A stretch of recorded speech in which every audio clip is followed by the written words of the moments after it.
Hola, hola, mis queridos amigos, hermanos. Bienvenidos al estudio de la lección de la escuela sabática de esta semana.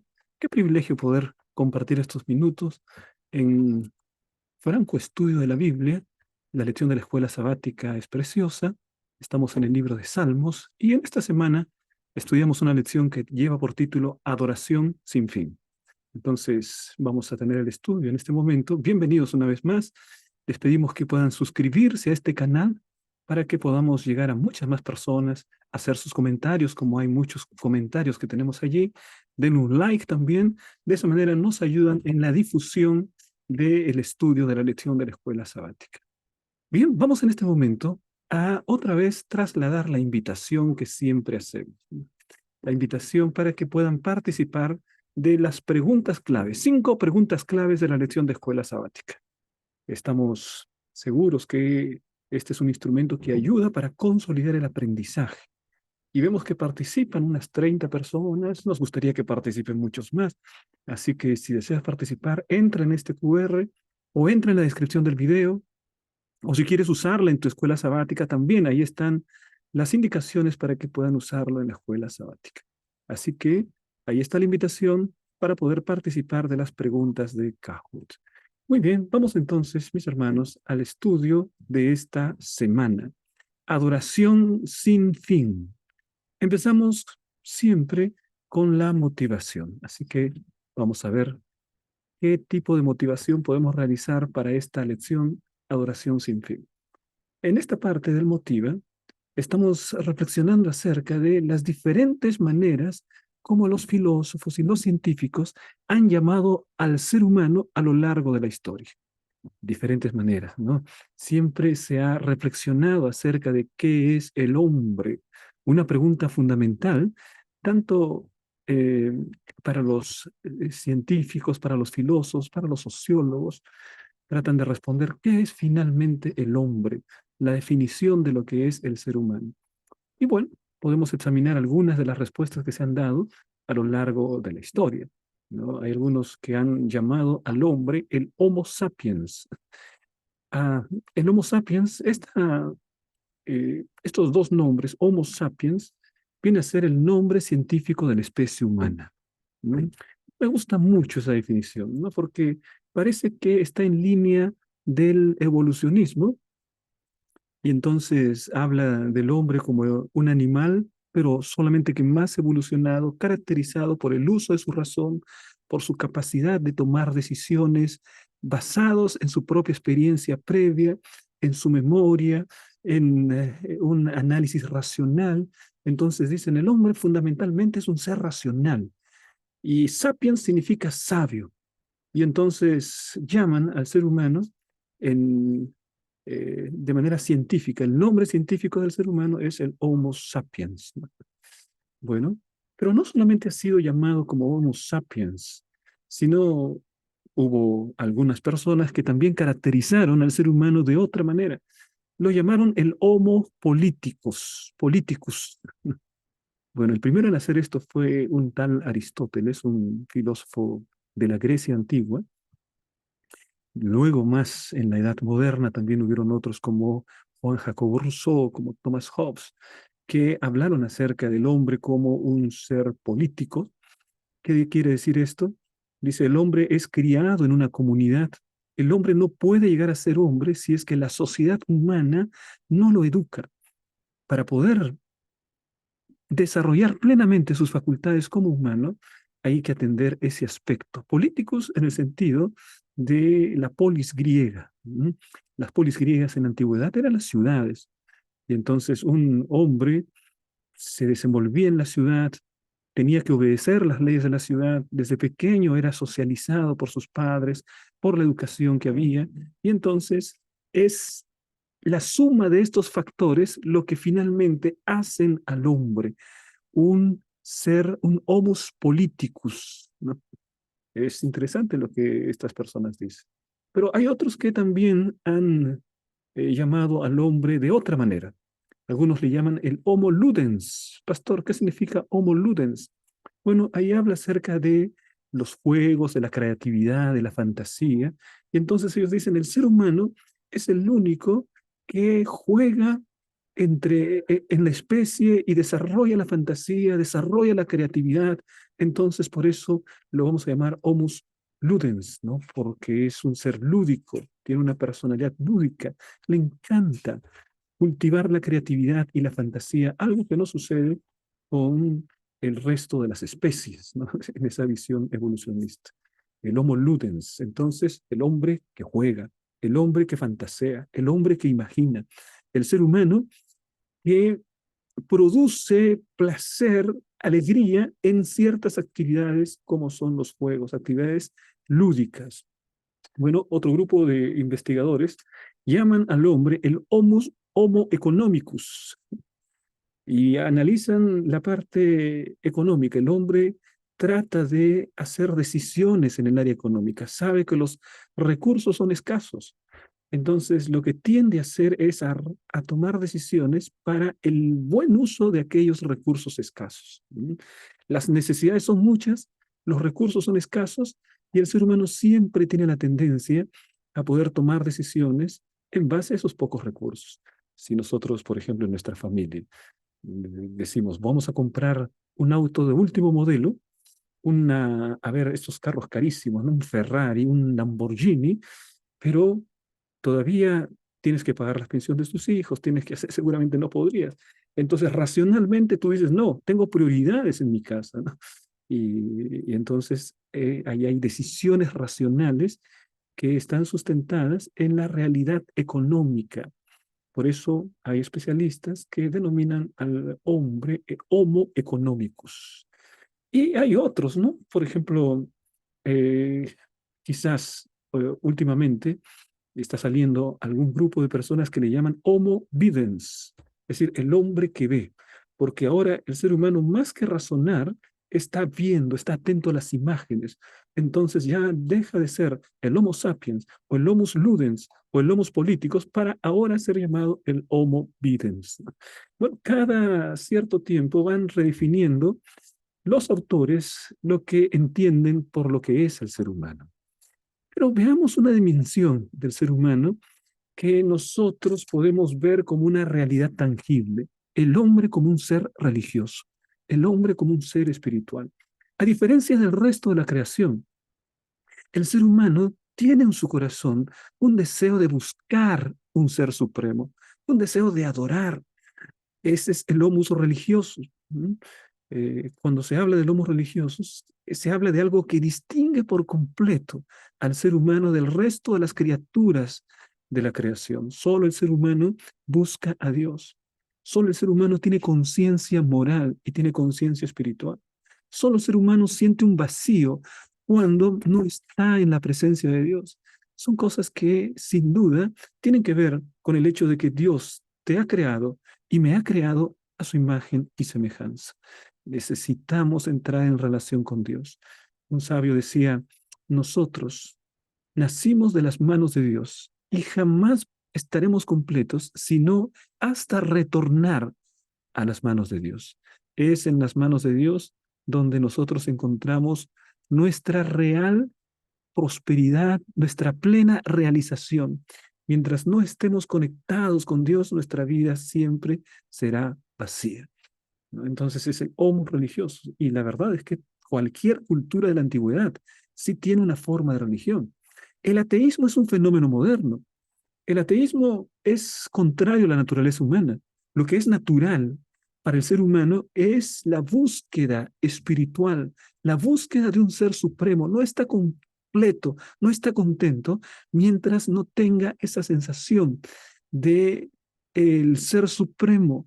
El apóstol Pablo dice que Dios ha puesto eternidad en el corazón de los hombres. Esa búsqueda del Dios ser supremo, el ser supremo es algo que caracteriza a la humanidad. Por eso es que podríamos llamar el homo religiosos. Pero al margen de todo esto, mis hermanos, reunimos todas estas características y llegamos a la conclusión que la Biblia tiene la mejor definición. Somos hijos de Dios. Y creó Dios al hombre a su imagen y semejanza. A imagen de Dios los creó. Varón y hembra los creó. Sacimos de las manos de Dios, mi querido hermano. El hecho de que puedas mover tu mano es un milagro proporcionado por el gran Dios del cielo.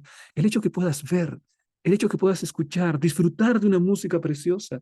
Si la música no es solo vibración en el aire, pero tu cerebro decodifica esa vibración en el aire y tu oído capta esas vibraciones en el aire y tu cerebro recrea la música. Es un fenómeno precioso. Hay algo de eternidad. Dios ha colocado eternidad en cada ser humano y no podía ser de otra manera, mi hermano. Es que tú eres hijo de Dios. Eres un maravilloso, eres una maravillosa hija de Dios. El Señor te ha creado. Por eso necesitas tener una experiencia espiritual. Por eso no estás satisfecho sino hasta retornar a las manos de Dios. Solamente allí tenemos un sentido pleno de estar completos. Mientras no estamos en la presencia de Dios, parece que algo falta. Parece que hay un vacío que incomoda. Solo la presencia de Dios nos da un sentido pleno, una sensación de llenura, una sensación de completud, porque estamos en la presencia de quien es nuestro Creador. ¿Mm? Ahora, vamos a, mis hermanos, a reflexionar en este momento de esta manera. Dios se manifiesta al ser humano y Dios se manifiesta por lo que es. Por ejemplo, ¿qué es Dios? Dios es omnipotente, es decir, es todopoderoso. Dios es omnisapiente, quiere decir todo lo sabe. Dios es omnipresente, quiere decir Él está en todo lugar, no está limitado por el espacio. Dios es eterno, características. Entonces Dios muestra en la Biblia sus características. Dios omnipotente, Dios todopoderoso. En los salmos hemos estado examinando la grandeza de Dios, la eternidad de Dios. Entonces el ser humano lo que contempla en la Biblia y en la creación es lo que Dios es. Cuando contemplas las montañas majestuosas, estás contemplando la obra del Creador. Y ahí entonces nosotros nos maravillamos, nos asombramos con lo que Dios hizo. Es decir, no solamente nos maravillamos y admiramos por lo que Dios es, sino además también por lo que Dios hizo. Dios nos creó. Por lo que Dios hace, Dios nos sustenta. Dios en este momento está conduciendo nuestra vida. Eso es lo que Él hace. Y finalmente por lo que hará. En la Biblia encontramos lo que Dios es, lo que Dios hizo, entregó su vida por nosotros a través del Señor Jesucristo. Dios lo hizo, lo que Dios hace, lo que Dios hará. Es decir, encontramos una descripción maravillosa acerca de Dios. Tú vas a la palabra de Dios y encuentras lo majestuoso que es nuestro Dios, el amor que tiene, la misericordia que tiene por cada uno de los miembros de su creación. Eso lo encuentras en la Biblia. Entonces, primero encontramos la manifestación de Dios en todo su esplendor, en lo que Él es, en lo que Él hace, hizo y hará por cada uno de nosotros. Ahora bien, ¿cuál es la respuesta del hombre frente a esta realidad? ¿Cuál debe ser la respuesta del hombre? Bueno, mis hermanos, la respuesta del hombre es amor primero.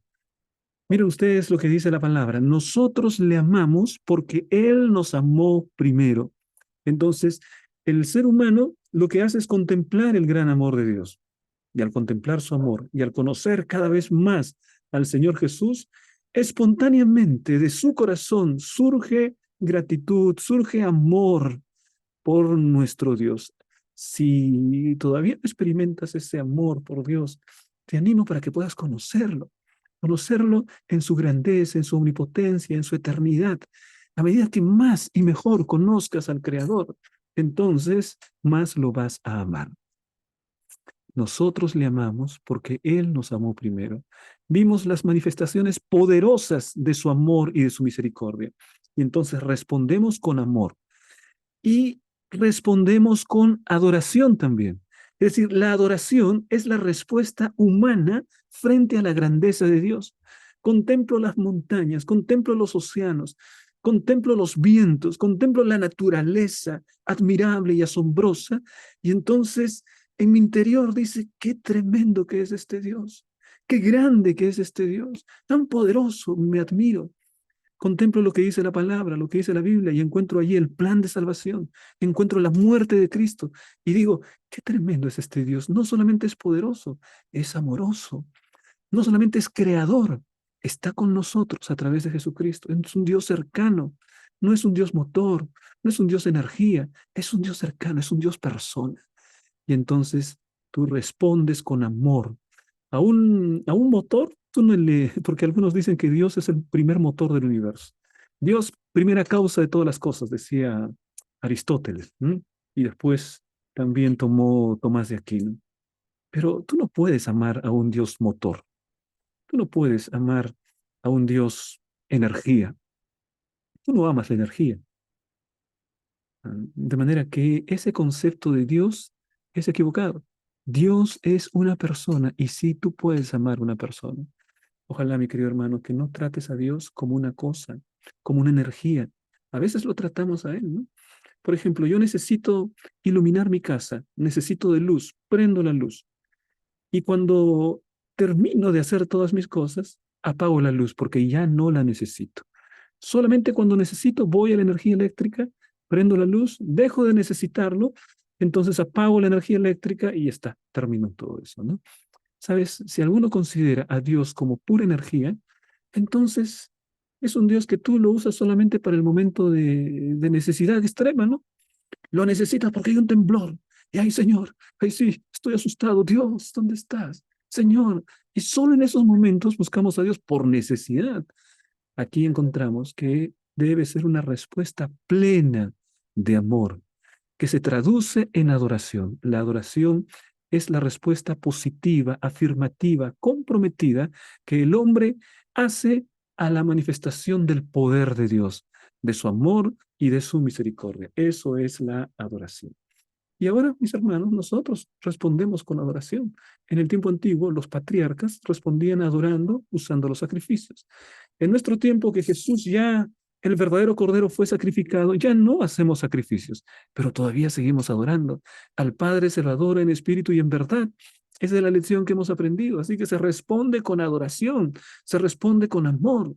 Si vamos al diccionario, hay un vínculo, hay una acepción en el diccionario de la palabra adorar. ¿Qué significa adorar? Amar mucho. ¿M? En uno de los significados de la palabra adorar es amar mucho, no simplemente amar poco o amar medianamente. No, el que adora es aquel que ama mucho. No solamente te amo, te adoro, Señor. Entonces, qué preciosa esta definición acerca de lo que hace el ser humano, del gran Dios del cielo. Cuando se habla acerca de adoración sin fin, lo que estamos pensando, mis hermanos, es proyectarnos hacia aquel momento en el que ya no nos separaremos jamás de nuestro Dios y cada momento estaremos adorando. Y tú vas a decir, pastor, quiere decir que todo el tiempo voy a estar diciendo gloria a Dios, aleluya, voy a estar con mi arpa toda la eternidad, pastor, eso está demasiado aburrido, ¿no? Así no me gusta el cielo. No, la adoración es integral. Tendrá que ver con nuestra vida, con el desarrollo de nuestras potencialidades, con el conocer cada vez más a Jesús, con el servirle en su santuario. En este tiempo, aquí ahora, con predicar el Evangelio, todo eso tiene que ver con adoración. El servicio que haces a Dios es adoración. No es solo levantar las manos y gloria a Dios, aleluya. El testimonio cristiano que das es adoración al Dios verdadero. Entonces la adoración no se reduce únicamente a lo que haces en la iglesia. Toda tu vida puede y debe adorar a nuestro Dios. Entonces, mis hermanos, vamos a la lección de la escuela sabática. Salmo 104:33. ¿Qué es lo que encontramos ahí? Ahí encontramos esta siguiente declaración. Al Señor cantaré en toda mi vida. A mi Dios salmearé mientras viva. Me encanta este verbo. No sabía que existía el verbo salmear, ¿no? Entonces vamos a conjugarlo, ¿no? Modo indicativo.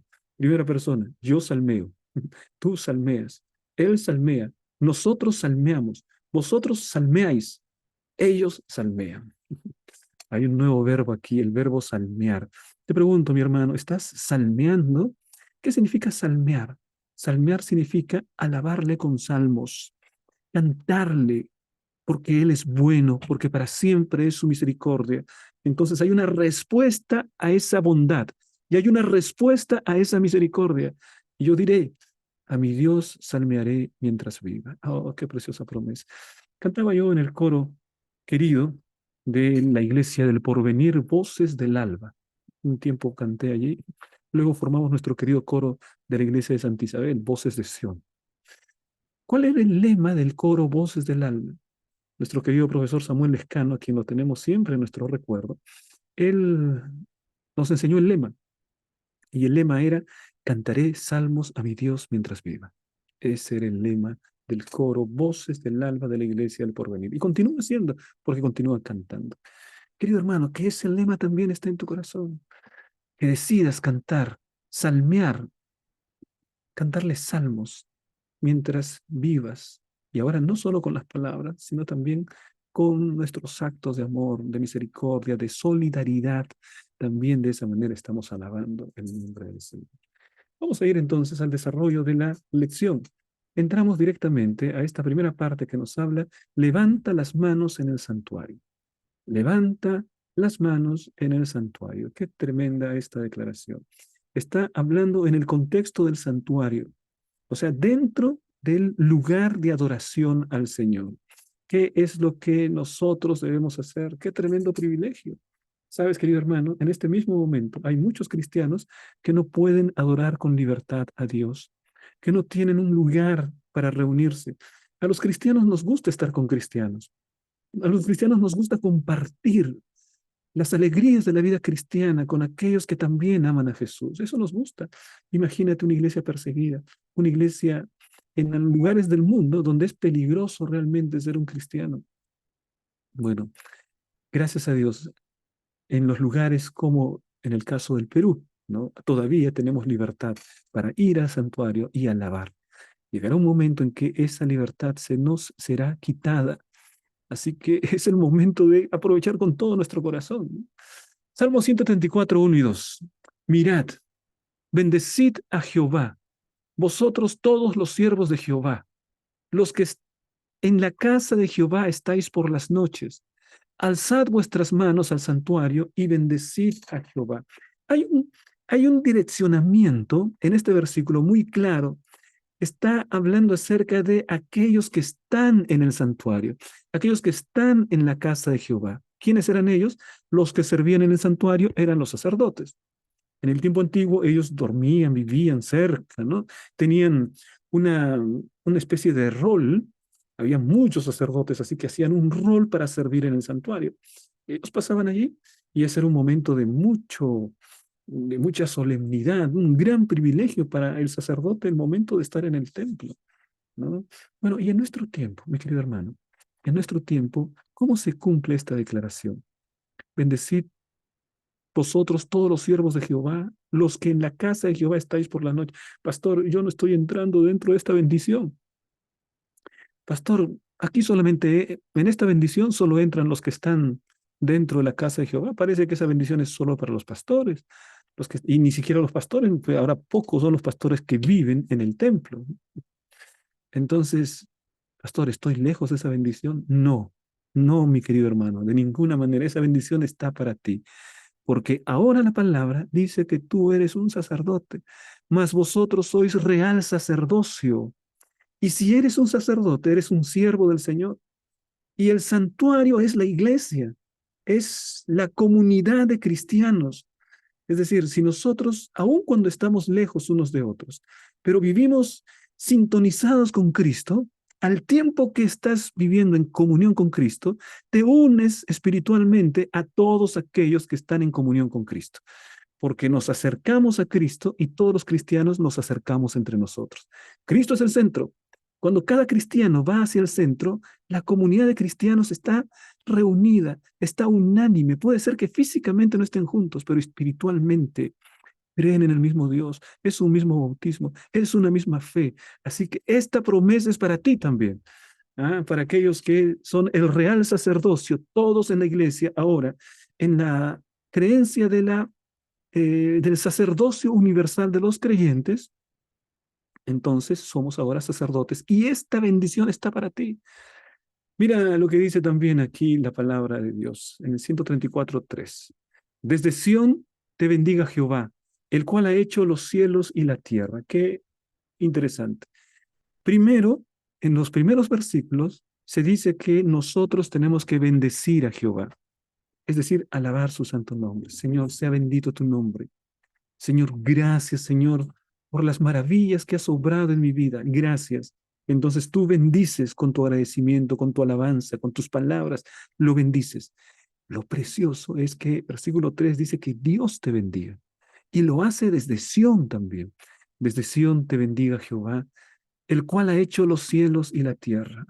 Cuando nos comparamos con los cielos y la tierra, seres humanos somos menos que hormigas, ¿no? Se dice que esta sonda Voyager, que ya salió del sistema solar, que los científicos de la NASA enviaron para el espacio, antes de salir del sistema solar, lo que hizo fue girar y tomarle una foto a la Tierra. Era un puntito allí, un puntito en la inmensidad del universo, en la inmensidad del espacio. Ese puntito, allí en ese puntito, allí estamos nosotros. Y allí se desarrolla el drama de la especie humana. Dios nos colocó apenas en ese planeta. Así que somos menos que hormigas en este gran universo. Pero dice, ese gran Dios, creador de todo este gigantesco universo, desde Sión te bendice, mi hermano, te bendice directamente. No te sientas entonces como un polvo, no te sientas como olvidado por el Señor. El Señor te tiene como su hijo predilecto porque eres parte del sacerdocio y el Señor te bendice, no se olvida de ti. Salmo 67:1. Dios tenga misericordia de nosotros y nos bendiga, haga resplandecer su rostro sobre nosotros. Esta es una reminiscencia de Deuteronomio, ¿no? Números, perdón. Jehová te bendiga y te guarde. Jehová haga resplandecer su rostro sobre ti. Bueno, aquí está este Salmos que habla acerca de esta bendición. Esta bendición era la llamada bendición sacerdotal. Cuando el israelita iba hasta el templo, el sacerdote tenía aprendida esta bendición. Entonces terminaba, ya se iba a ir. El sacerdote le decía, Jehová te bendiga y te guarde. Jehová haga resplandecer su rostro sobre ti. Qué preciosa bendición. Yo recuerdo mucho cuando pasaban este programa del pastor Braulio Pérez Marcio. Yo era un niño y pasaban por la radio los programas del pastor Braulio Pérez Marcio, La Voz de la Esperanza. Una programación linda, ¿no? Y en la parte final, la despedida era, Jehová te bendiga y te guarde. Jehová haga resplandecer su rostro sobre ti. Qué preciosa era esa bendición, ¿no? Mucha gente solo esperaba hasta el final para recibir esa bendición. Salmos 18:1. Te amo, oh Jehová, fortaleza mía. Qué precioso este salmo, ¿no? Son pocos. Que yo sepa, al menos hay dos en los que el adorador le dice, te amo, oh Jehová. En el Salmo 116 dice, amo a Jehová, pero es como si estuviese hablándole a otra persona y le digo, mira, yo amo a Jehová. Pero en este Salmo 18, el adorador se dirige a Dios directamente, y le dice, te amo, oh Jehová. Imagínate el corazón de nuestro Dios, que entregó todo y que sus hijos le digan, te amo, oh Jehová. Qué cosa preciosa. ¿Cuánto le decimos al Señor que lo amamos? Así directamente. Yo te amo, Señor. Tú eres lo más precioso en mi vida. Señor, sin ti no sería nada, Señor. Tú le das sentido a mi vida. Oramos de esa manera. Lo sentimos de esa manera. 1 Pedro 2:4 y 5. Acercándonos a Él, piedra viva, desechada ciertamente por los hombres, mas para Dios escogida y preciosa. Nosotros nos acercamos delante del gran Dios del cielo y Él nos acepta y Él nos recibe. Ese es el precioso privilegio de ser hijos de Dios. Miren, aquí dice lo siguiente. Como los israelitas adoraban al Dios invisible, a quien no se podía representar mediante ninguna imagen, el santuario servía para reflejar la gloria del Señor y ofrecer un entorno seguro para que el pueblo pecador se acercara a su Rey Santo. Si bien es cierto, no había representaciones de Dios, estaba prohibido en el segundo mandamiento, no te harás imagen, no te inclinarás a ellas. Sin embargo, el santuario era la representación física de la presencia espiritual de Dios. Así que el israelita veía para el santuario y se sentía seguro, veía para el santuario y para el templo y se sentía feliz. Ah, mis hermanos, qué grande que es nuestro Dios, que les dio a los israelitas el templo, y les dio el santuario a lo largo de su historia como una señal visible de su presencia invisible. Es algo precioso. Y en nuestro tiempo también Él quiere manifestarse en tu vida. Ahora, todos aquellos que lo adoran en espíritu y en verdad, Él está allí al lado nuestro, de acuerdo a la promesa que encontramos en su palabra. Vamos a ver aquí otra declaración que en esta oportunidad nos habla acerca de cantar al Señor un cántico nuevo. Esta frase, esta declaración, cántico nuevo, aparece varias veces en la Biblia, de manera que es bueno que podamos entender lo mejor posible. Miren, Salmo 43, por ejemplo. Puso luego en mi boca cántico nuevo, alabanza a nuestro Dios. Verán esto muchos y temerán y confiarán en Jehová. Es decir, el Señor ha colocado en nuestros labios un cántico nuevo, un cántico del cual desconocemos la letra, ¿no? El Señor coloca un cántico nuevo. Bien, esta idea de cántico nuevo, mis hermanos, representa también la renovación espiritual de nuestra vida. Cántico nuevo representa la renovación. No tienes que caer en la rutina, mi hermano, de adoración. No tienes que caer allí, los brasileños decían, ¿no? La mesmice. La mesmice es la rutina, la monotonía. Cuando uno cae en la mesmice, ¿no? En la rutina de la vida espiritual, hay que colocar una alerta. La vida espiritual no puede ser una rutina. Tiene que ser motivo de gozo ir a la iglesia. Tiene que ser motivo de gozo abrir la palabra de Dios. Motivo de gozo orar.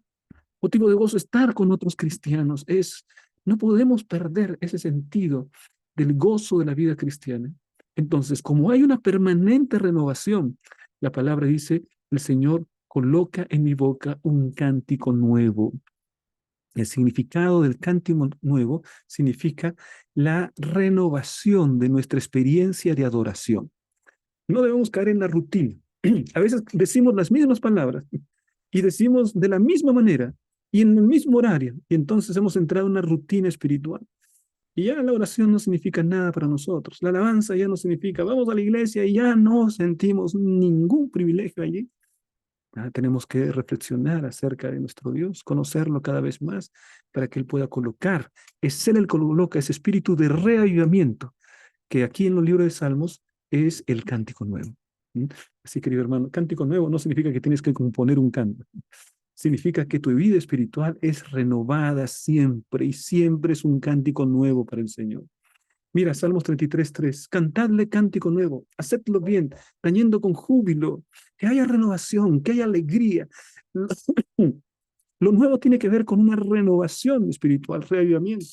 Isaías 42 también habla, cantad a Jehová un cántico nuevo, su alabanza desde el fin de la tierra, los que descendéis al mar y cuanto hay en él, las costas y los moradores de ella. Es decir, invita para que todos los seres humanos le canten un cántico nuevo al Señor.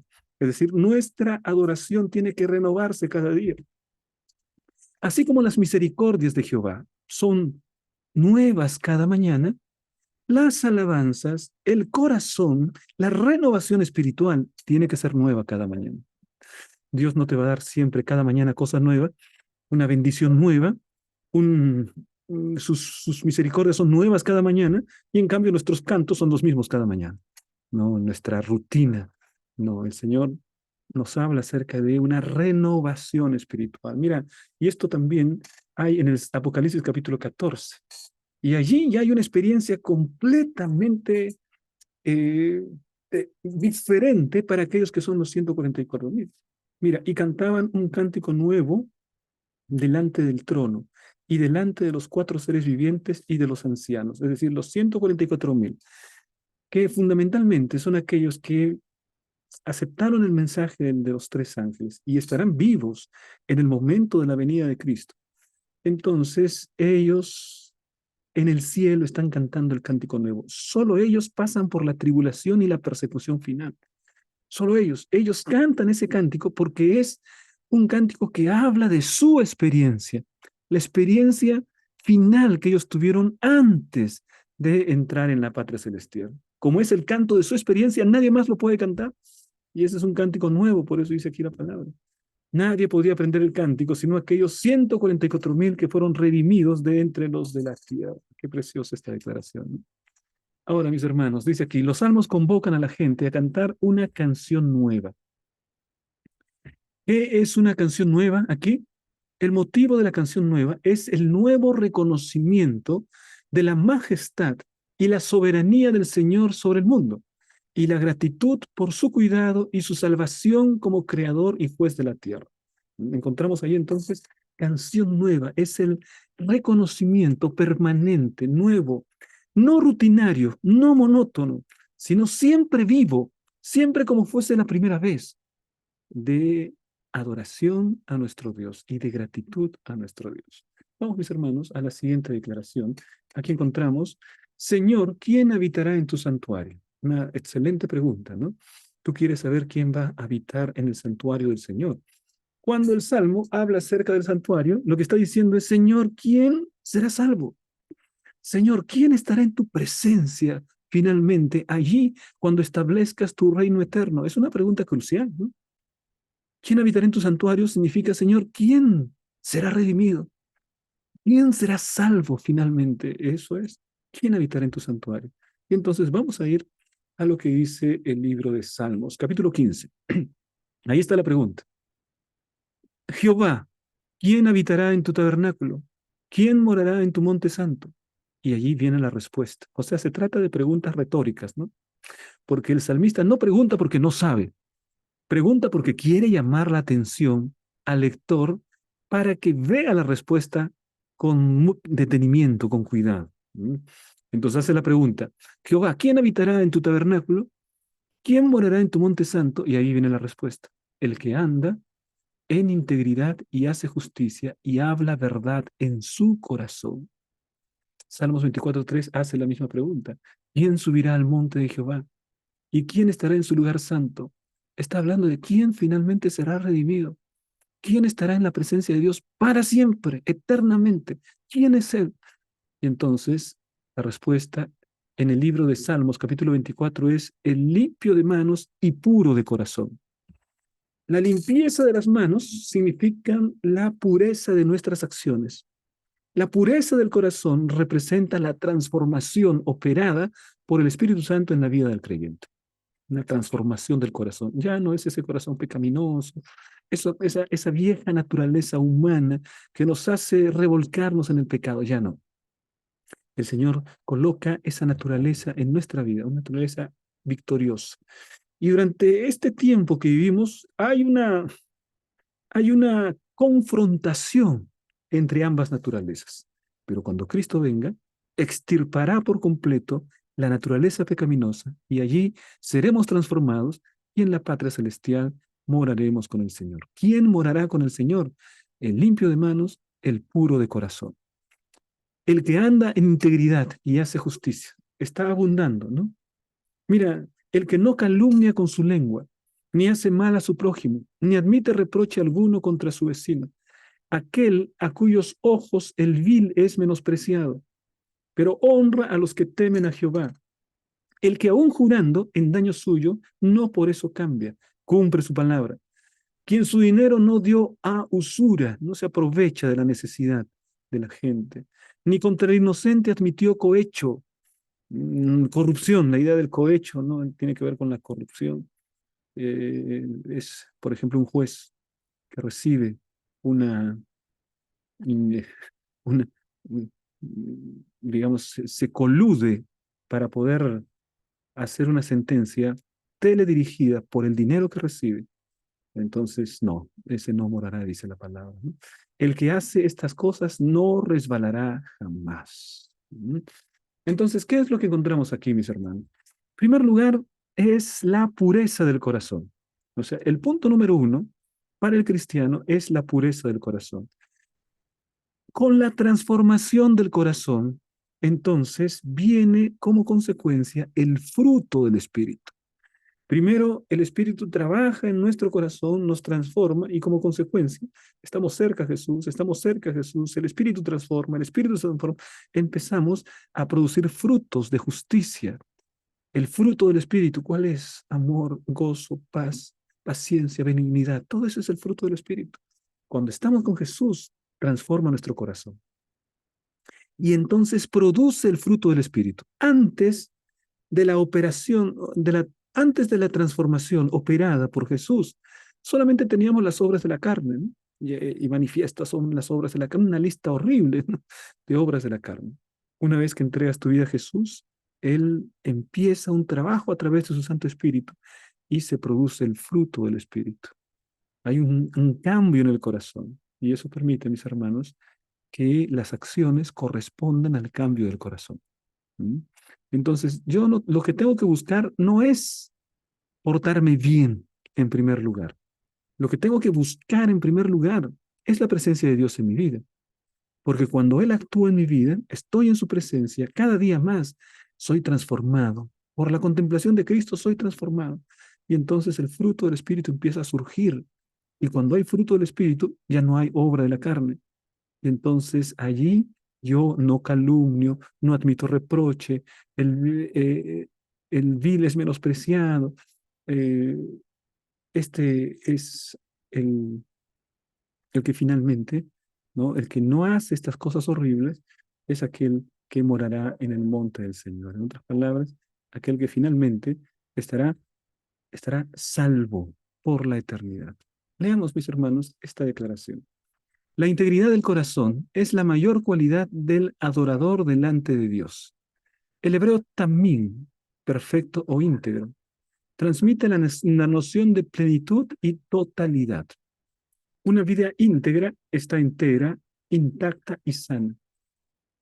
Los animales ofrecidos en sacrificio debían ser tamid o sin defecto, íntegro. La integridad, ¿qué tiene que ver? La integridad quiere decir que si yo soy cristiano por dentro, seré cristiano por fuera. No puedo ser un verdadero cristiano si no soy cristiano por dentro. Allí cuando nadie me ve, allí cuando dirijo mi vida en soledad, cuando nadie me ve, allí se revela quién realmente soy. Entonces, la palabra de Dios me dice, la integridad es el valor de aquella persona que predica lo que practica y que practica lo que predica. ¿No? Es ese valor. No hay un doble discurso. Como es íntegro, es 360 grados. Un cristiano total, un cristiano holístico. ¿No? Eso es la integridad. Entonces, mi querido hermano, qué desafío, ¿no es verdad? Qué desafío, pastor. Yo siento que todavía no tengo integridad en mi vida. Me faltan muchas cosas. Bueno, querido hermano, busca al Señor. Señor es el que transforma el corazón. Él produce las victorias. Pastor, no logro vencer este vicio, no logro vencer mi mal carácter. No, hay ciertas cosas que ya no puedo, pastor. Busca a Jesús y nunca te desanimes. Él hará el cambio en tu corazón primero y entonces ese cambio en el corazón te hará vencer el vicio, te hará vencer los defectos del carácter, ¿no? la, la manera horrible como tratas a las personas. El Señor cambiará todo lo que necesita ser cambiado. Necesitamos estar en la presencia siempre firme del Señor. Veamos aquí otro salmo. Estamos hablando acerca de adoración. Y miren ustedes, declara su gloria entre las naciones. Aquí hay otro ámbito acerca de la adoración. Lo adora aquel que predica, aquel que evangeliza, está adorando a Dios. Mira, Salmos 96, 3 y 4. Proclamad entre las naciones su gloria, en todos los pueblos sus maravillas, porque grande es Jehová y digno de suprema alabanza, temible sobre todos los dioses. ¿Qué es lo que dice aquí la palabra de Dios? Proclamad entre las naciones su gloria. Siempre fue el propósito de Dios que Israel pueda evangelizar, pueda proclamar entre las naciones su gloria. Tristemente, Israel se encerró sobre sí mismo y dejó de cumplir esa misión de alcanzar a las naciones. Y tristemente Israel dejó de ser también el pueblo de Dios. Ahora el Señor, a Israel espiritual, que es la iglesia, le dice, proclamad entre las naciones su gloria. ¿Quiénes son las naciones? Bueno, las personas que están a nuestro lado, los primos, los tíos, los sobrinos, los vecinos, los compañeros de trabajo, los compañeros de estudio, proclama el nombre del Señor. Muchas veces no tienes que hablar necesariamente. Muchas veces tu testimonio de fidelidad inquebrantable, tu trato de integridad, tus palabras de cortesía son poderosos argumentos. Entonces, vive realmente tu cristianismo. Y cuando llegue el momento, se abre la ventana de la oportunidad, comparte tu fe. Comparte tu fe. Pero primero comparte tu vida, tus acciones, tu amabilidad, lo que Jesucristo ha transformado en tu corazón. Comparte eso, ¿no? Y acto seguido, entonces vas a proclamar sin temor las maravillas de Dios, el Evangelio. Salmos 96:10. Decid entre las naciones, dice aquí, Jehová reina. También afirmó el mundo, no será conmovido, juzgará a los pueblos con justicia. Esta declaración otra vez habla acerca de proclamar el Evangelio. Decid entre las naciones, Jehová reina. Bueno, vamos a traerlo para nuestro tiempo. Ahora, ¿quiénes son las naciones? Pastor, significa que tengo que viajar, tengo que cruzar el mar, tengo que subirme en un avión, ir a otro continente y allí voy a proclamar el Evangelio. No, ahora las naciones son todas las personas que nos rodean, ¿no? Y lo que tenemos que hacer allí es decirles, Jehová reina. Es decir, Jehová está en el control de la historia de este mundo. Hay millones de personas que están preocupadas por la Tercera Guerra Mundial. Ahí dice el presidente de Rusia, el presidente Putin. Él está diciendo que está dispuesto a desatar la Tercera Guerra Mundial. Hombres poderosos. Dios está en el control, mi hermano. Dios está en el control de la historia, no el ser humano. El ser humano es polvo, por muy encumbrado que el ser humano sea, es nada. Dios está en el control. Dice la palabra Jehová reina. Entonces anda con seguridad. El Señor está en el control de la historia de este mundo. Miren, en Salmo 96, 11 al 13. Alégrense los cielos y gócese la tierra. Brame el mar y su plenitud. Regocíjese el campo y todo lo que en él está. Entonces todos los árboles del bosque rebosarán de contento delante de Jehová que vino, porque vino a juzgar la tierra, juzgará al mundo con justicia y los pueblos con su verdad. Aquí encontramos la realidad del juicio. Dios no es solo el soberano, el rey. Dios no solamente reina, Dios también ejecutará su juicio sobre las naciones. Así que toda palabra ociosa, todo acto, todo pensamiento incluso, va a pasar por el tribunal de Dios. ¿Cómo vas a responder en el tribunal de Dios? ¿Cómo vas a responder frente al gran juicio del Señor? Estamos en momentos de juicio. ¿Cómo responderás? Ya esta profecía se está cumpliendo delante de nosotros, que juzgará al mundo con justicia y a los pueblos con su verdad. El Señor va a juzgar, pero empieza por la casa de Dios. El juicio empieza por todos aquellos que en algún momento aceptaron el nombre de Jesús. Así que tenemos allí un pensamiento solemne. ¿Mm? Vivimos en un tiempo solemne, vivimos en la 11ª hora de la historia de este mundo. De la 11ª sigue la hora 12ª, las 12 de la noche. Y de las 12 de la noche ya entramos en un nuevo día. Entonces, no vivimos, mis hermanos, en épocas de cambio apenas. Estamos viviendo en cambio de época. Estamos en la vislumbre, ¿no?, de un cambio de época cuando el Señor establecerá finalmente su reino eterno. Él gobierna, Él reina. Anda tranquilo, mi hermano. Confía en el Señor. Confía en él. No vives asustado, no vives con miedo. No es el ser humano el que controla la historia del universo. Es nuestro Dios y eso es bueno. Eso es bueno realmente que sea nuestro Dios el que gobierne el universo. Miren, el llamado universal del Salmo 96 a adorar al Creador y Juez se refleja en la última proclamación evangélica de Dios para el mundo, el mensaje de los 3 ángeles, de Apocalipsis 14, 6 al 12. En muchos sentidos, este salmo parece incorporar este mensaje del tiempo del fin, creación, salvación, que es el evangelio eterno, adoración y juicio. Todo está allí. El Salmo 96 nos habla acerca de proclamar el nombre del Señor, decir Jehová reina. El libro de Apocalipsis, capítulo 14, nos habla acerca del mensaje de los 3 ángeles y es muy importante, porque el mensaje de los 3 ángeles lo que me muestra es la realidad en la que estamos viviendo ahora. el pueblo de Dios predicando el evangelio eterno a toda nación, tribu, lengua y pueblo. Entonces, ese mensaje tiene que ser proclamado. Sí, ese mensaje me habla de la creación, me habla de la salvación, me habla de la adoración, me habla del juicio. Todo está en el mensaje del primer ángel. Otro ángel le siguió diciendo, dice, temed a Dios y dadle gloria, porque la hora de su juicio ha llegado.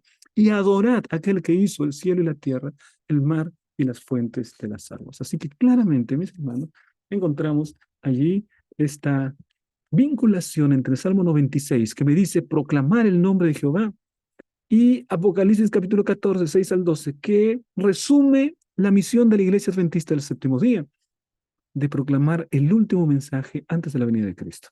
Ese es el último mensaje, el mensaje de los tres ángeles. Y tienes, y tenemos, todos nosotros, cada miembro, los niños, los jóvenes, los adultos, los ancianos, tenemos que proclamar este mensaje.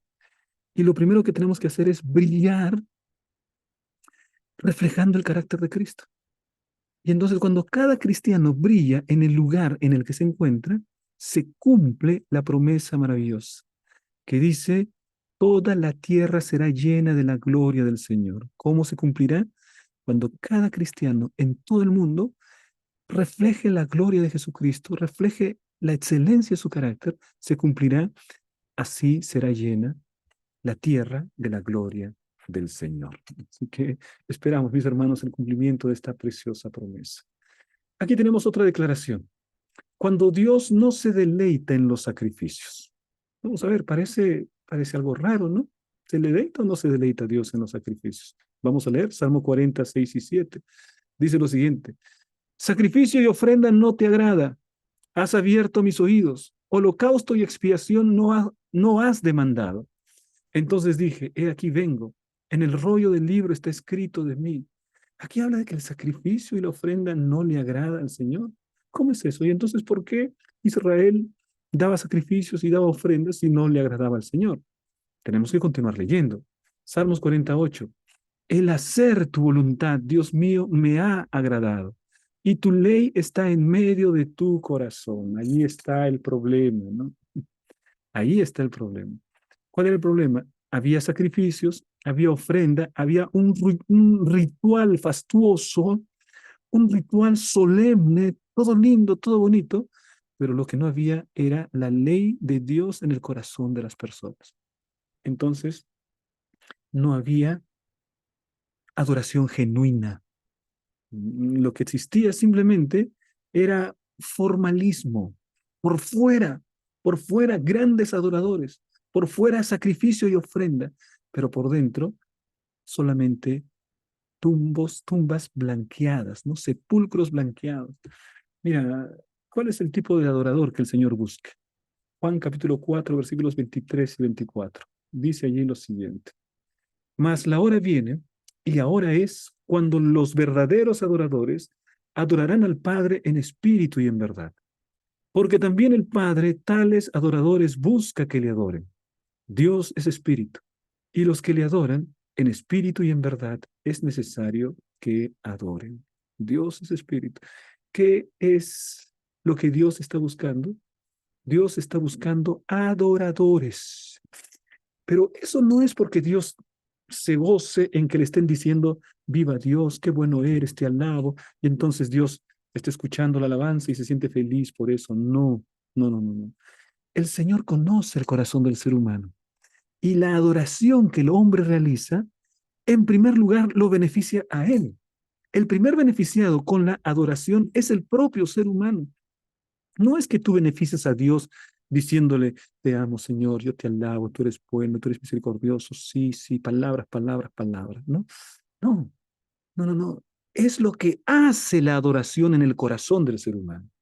Y si en el corazón del ser humano no hay una profesión genuina de la fe, si en el corazón del ser humano el hombre está apartado, entonces Dios no quiere, no quiere esa adoración. Lo que el Señor busca es primero esa transformación del corazón. Eso es lo que Él quiere. Salmos 15:8.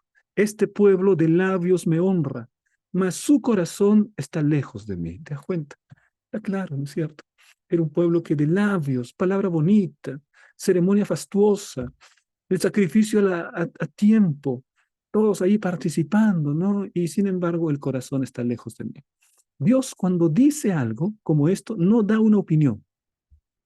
Cuando Dios dice algo así, da un diagnóstico certero. No es una opinión.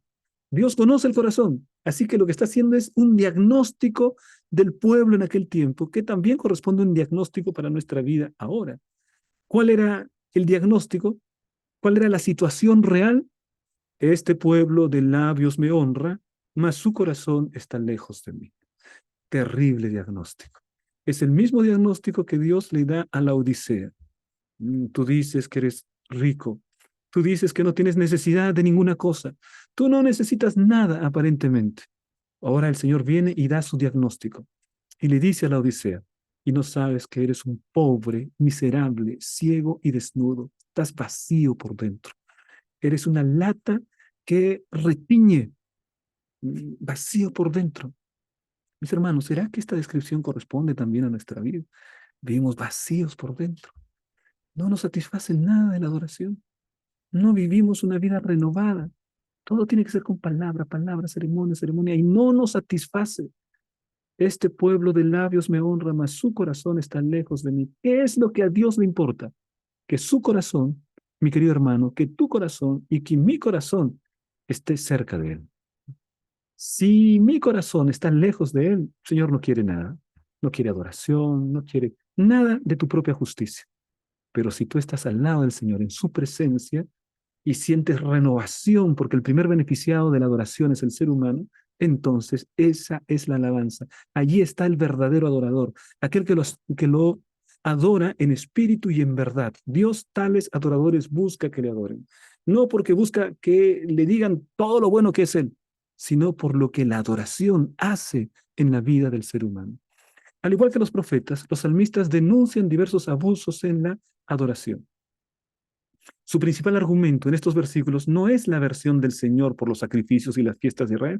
El Señor quería sí los sacrificios y las fiestas, pero quería más la transformación del corazón, sino las razones de esta repugnancia por los sacrificios y las fiestas de Israel, la fatal distancia entre la adoración como un comportamiento externo y la espiritualidad como una realidad interna. Entonces, no debe haber una distancia entre la adoración, comportamiento externo, lo que otros pueden ver, con la espiritualidad, que tiene que ver con mi vida interior, el cambio que Dios produce en mi vida. Tiene que haber sintonía, tiene que haber un solo discurso, no un doble discurso, sino entonces no somos íntegros delante del Señor y el Señor busca la integridad. Mi querido hermano, vamos a la parte final del aplic. Y aquí tenemos una pregunta muy importante. ¿Qué relación hay entre la adoración individual y la comunitaria? ¿Por qué necesitamos ambos? ¿De qué manera cada una fomenta a la otra? Hermano, ten en cuenta lo siguiente. Vamos a pensar en la adoración como las dos piernas de un ser humano. Si solamente tienes la adoración individual y no tienes la adoración corporativa en la iglesia, es como si no tuvieses una pierna. Se te va a hacer difícil caminar en la vida espiritual. El Señor ha provisto esas dos bendiciones, la adoración corporativa y la adoración individual. Entonces tenemos que disfrutar de ambos, porque uno dice, no, yo adoro en mi casa, no necesito ir a la iglesia, entonces estás como sin una pierna. Entonces que tienes que caminar dando saltos, ¿no? Porque no eres, estás como paralítico espiritual, no puedes avanzar en la vida espiritual. ¿Por qué? Porque necesitamos ambas experiencias. Si solamente estás en tu casa y no vas a la iglesia, entonces es que estás recibiendo apenas el 50% de la bendición que podrías recibir. Y si solamente vas a la iglesia y no tienes comunión en tu casa, también solo el 50% de la bendición que podrías recibir, que el Señor quiere ofrecerte, porque nuevas son cada mañana sus misericordias, porque nosotros cada día recibimos las bendiciones de Dios y debemos renovar nuestra adoración. Y esa es la expresión del cántico nuevo. Les invito, mis hermanos, para que puedan estar atentos también a las preguntas claves, atentos a suscribirse, a comentar también aquí. Estamos leyendo siempre los comentarios, también a suscribirse, comentar y, en fin, colocar like. Y de esa manera extendemos mucho más nuestro canal para predicar la palabra de Dios. Bien, de esta manera llegamos a la parte final y les digo, mis hermanos, el resultado de la semana pasada. Felicitaciones a Mari, a Luz y a CCC. No sabemos, solamente tenemos ahí las siglas de del nombre, ¿no? Saludos porque destacaron en las preguntas claves. Espero que esta semana también haya muchas personas que puedan participar. Gracias por sus comentarios. Nos alegra mucho, nos animan para seguir predicando el Evangelio, compartiendo el estudio de la palabra de Dios, tanto en YouTube como en Facebook. Así que usted puede escoger cualquiera de estas dos plataformas. De esta manera llegamos a la parte final de este estudio. Un gran abrazo. Los esperamos la próxima semana cuando estudiaremos la lección de escuela sabática una vez más. Un gran abrazo, mi querido hermano. Que Dios te bendiga.